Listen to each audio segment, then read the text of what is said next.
વર્ષો પહેલાંની વાત છે. સ્ટાન્ડર્ડ ઓઇલ અમેરિકાની બહુ જ મોટી કંપની, એના માલિક હતા જ્હોન ડી રોકફેલર.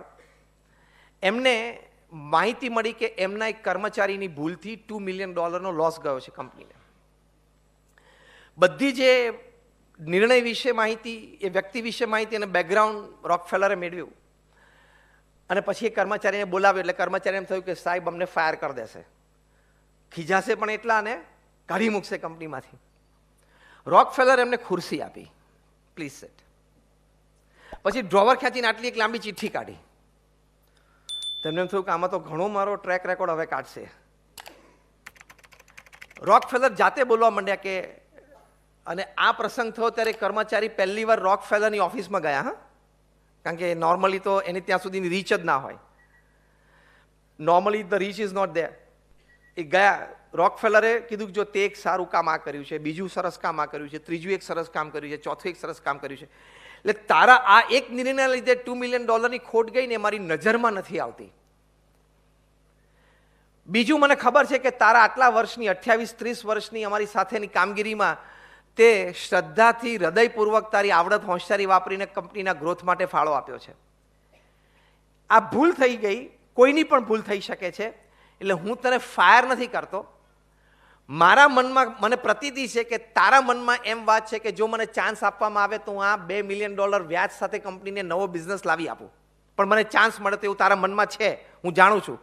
એટલે આજે હું તને પ્રમોટ કરવા માટે મેં તને બોલાયો છે.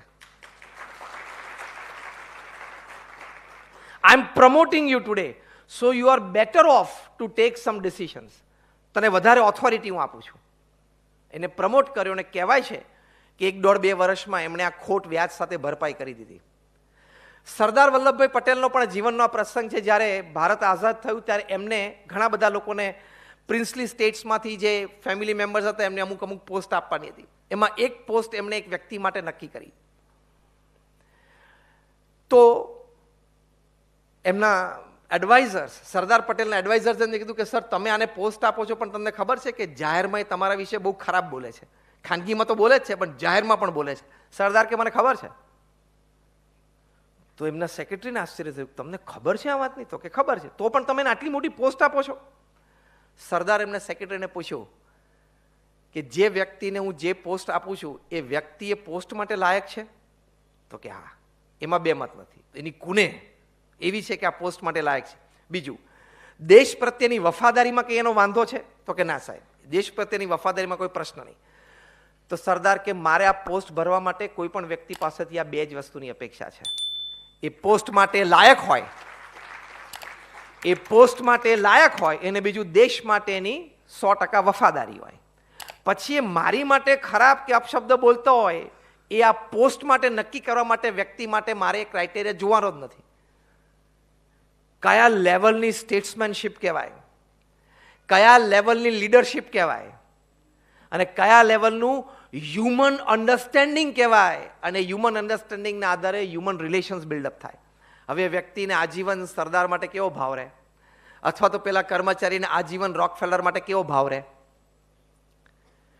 આપણે કદાચ જીવનમાં આવો મોટો પ્રસંગ નથી બનવાનો, પણ આપણા પરિવારજનો છે કે આપણે જેની સાથે નજીકથી કામ કરીએ છીએ એ વ્યક્તિને સમજવાનો પ્રયત્ન કરીએ. એ વ્યક્તિ, ભગવાન સ્વામિનારાયણ એમના વચનામૃતમાં કહ્યું છે કે કોઈ પણ વ્યક્તિને સમજવા માટે એના ગુણ અને અવગુણ બે સમજી રાખવા, જોઈ રાખવા, અને એ પ્રમાણે વ્યક્તિ સાથે ડીલ કરવું. વી બિલીવ કે નોબડી ઇઝ પરફેક્ટ. હા કે ના? હવે ચેપ્ટર 2, ડુ યુ બિલીવ કે you yourself is not perfect? બહુ સારું કહેવાય. આ છેલ્લા અડધો કલાકની ઇફેક્ટ છે કે? હા, નહીં તો એક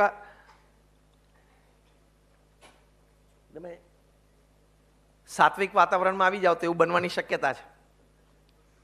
The belief that I am not perfect, the belief that people around me is not perfect, they are not perfect. તો આપણે એની સાથે રિલેટ થવામાં આપણને વધારે સાનુકૂળતા આવશે, વધારે સારી તેની સાથે આપણે રિલેટ થઈ શકશું. એટલે હ્યુમન રિલેશન્સ એ કર્મચારીઓને પણ શીખવાડવાના અને આપણા સંતાનોને પણ શીખવાડવાના. વધારે પડતા એને ગેજેટ ઉપર નહીં રાખવાના. વ્યક્તિને તમે સમજી નહીં શકો ને તો ગમે તેટલા ટેકનિકલી તમે પાવરફુલ હશો ને તો પણ સક્સેસ નહીં જાઓ. સાથેના વ્યક્તિઓને સમજવા પડશે, ઓળખવા પડશે અને જેવા છે એવા સ્વીકારવા પડશે. પછી એમને કંઈક લે તમે તો આવા છો મને ખબર જ નહોતી, પણ હવે થઈ ગયું થઈ ગયું.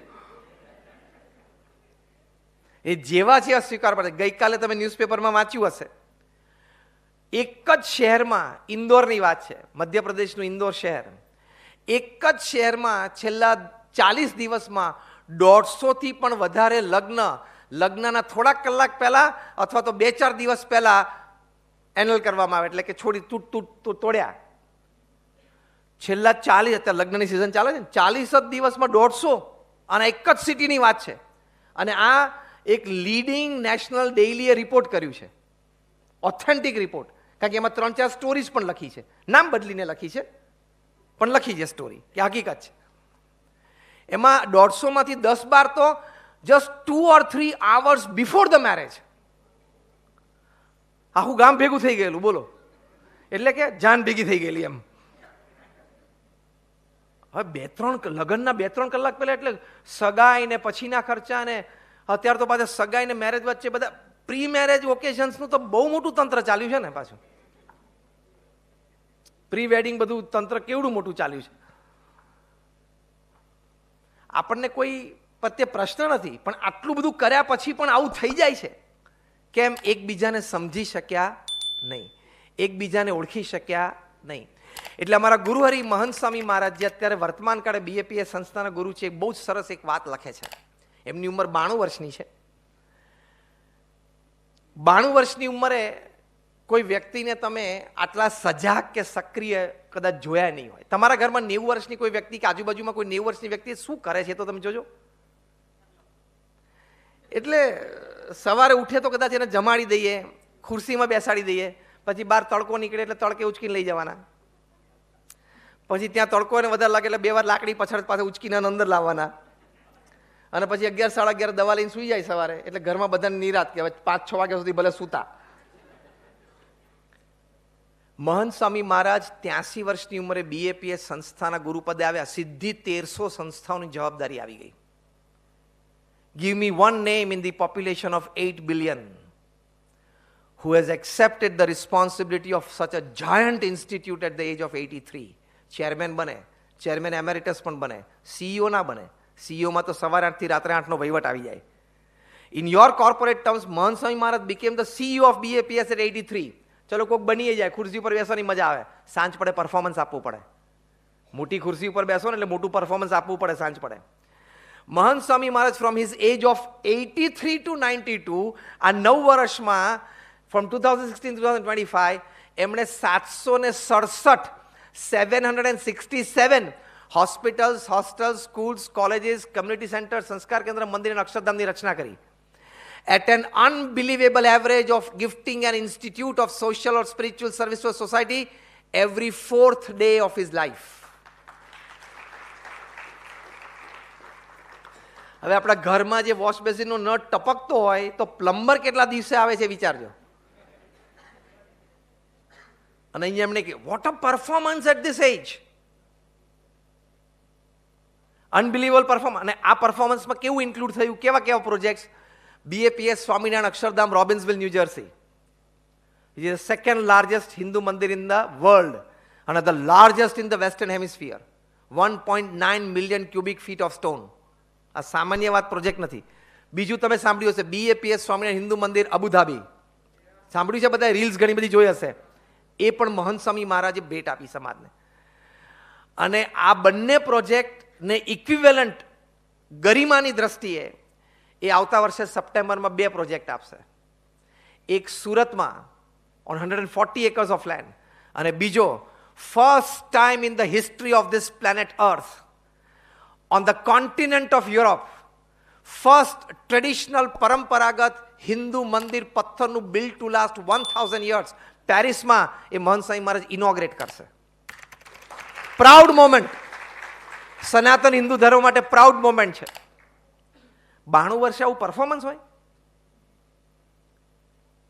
પણ એ પરફોર્મન્સ પાછળના ઘણા કારણોમાંનું એક મોટું કારણ જે આપણે ચર્ચા કરીએ છીએ, હ્યુમન રિલેશન્સ. એ મહંત સ્વામી મહારાજનો હ્યુમન રિલેશન્સ માટેનો શું સૂત્ર છે, હું એમને વર્ડ ટુ વર્ડ અને લેટર ટુ લેટર કોટ કરું છું. મહંત સ્વામી મહારાજ કહે છે, સંપીને સમજીને સાથે રહેશો તો સુખી થશો. સંપીને સમજીને સાથે રહેશો તો સુખી થશો. Repeat with me, this is your take away home. સંપીને, હું બોલાવું એટલું જ. હા, અત્યારે આપણે ક્લાસરૂમ સેશન ચાલે. સંપીને સમજીને સાથે રહેશો તો સુખી થશો. હવે આપણે પોતાની જાત ઉપર લઈએ. રિપીટ વિથ મી. સંપીને સમજીને સાથે રહીશ તો સુખી થઈશ. આ હ્યુમન રિલેશન્સ છે. એકબીજાને સમજવા અને સંપની ભાવના રાખવી.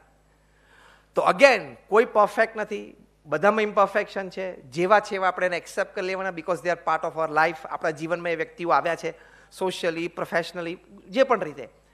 પણ સમજીને સંપીને એની સાથે વ્યવહાર કરવાનો તો ખૂબ સારી રીતે ચાલે. તો બીજો મુદ્દો છે એ હ્યુમન રિલેશન્સ.